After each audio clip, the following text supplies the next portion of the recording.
কড়াইয়ের মধ্যে তেল গরম হয়ে গেছে, তো বড়ি ভেজে নিলাম। তো কী রান্না করব সেটাও তোমাদের দেখাবো।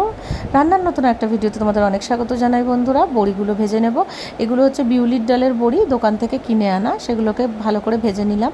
ভেজে নিয়ে এবার কড়াইয়ে যে তেল রয়েছে তার মধ্যে তেজপাতা দিয়ে দেবো, শুকনো লঙ্কা দিয়ে দেবো আর 5 ফোড়ন দিয়ে দেবো।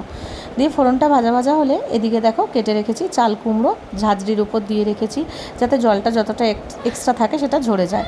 এবার হাই ফ্লেমের রয়েছে, তার মধ্যে দিয়ে দেবো চাল কুমড়োগুলো কুচানো, দিয়ে ভালো করে নুন দিয়ে হলুদ দিয়ে একদম হাই ফ্লেমে ভাজা ভাজা করতে হবে যাতে করে বেশি জলটা না বেরিয়ে যায়, কারণ পরে তোমাকে মশলা দিয়ে কষাতে হবে। বেশি জল বেরিয়ে গেলে মশলা কষানোটা অতটা ভালো লাগবে না। এবার দিয়ে চলো ভেজে নিই। আর এদিকে মশলাতে আমি কি করেছি সেটাও তোমাদের দেখাই। মশলার মধ্যে রয়েছে কাঁচা লঙ্কা, সর্ষে আর পোস্ত, মানে যতটা পরিমাণ হবে সেই বুঝে সর্ষে পোস্ত দিয়েছি, কারণ অল্প একটু হয়ে যাবে চাল কুমড়োটা। এবার পেস্ট করে নিলাম।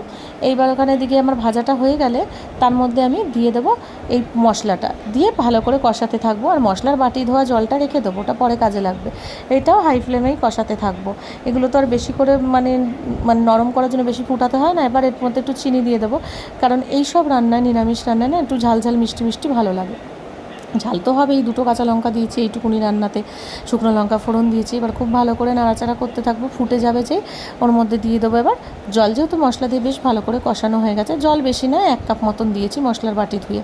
এরপর আবারও একটু ফুটিয়ে নেব। ফুটিয়ে ভেজে রাখা বড়িগুলো ওর মধ্যে দিয়ে দেবো। দিয়ে খানিকক্ষণ লো ফ্লেমে ঢাকা চাপা দিয়ে রান্না করলে একদম শুকো শুকো করে নিতে হবে, তাহলেই রেডি হয়ে যাবে চাল কুমড়োর এই রেসিপিটা। রুটি দিয়ে খাও, পরোটা দিয়ে খাও বা ভাত দিয়ে খাও, সব কিছুর সঙ্গে দুর্দান্ত লাগে খেতে।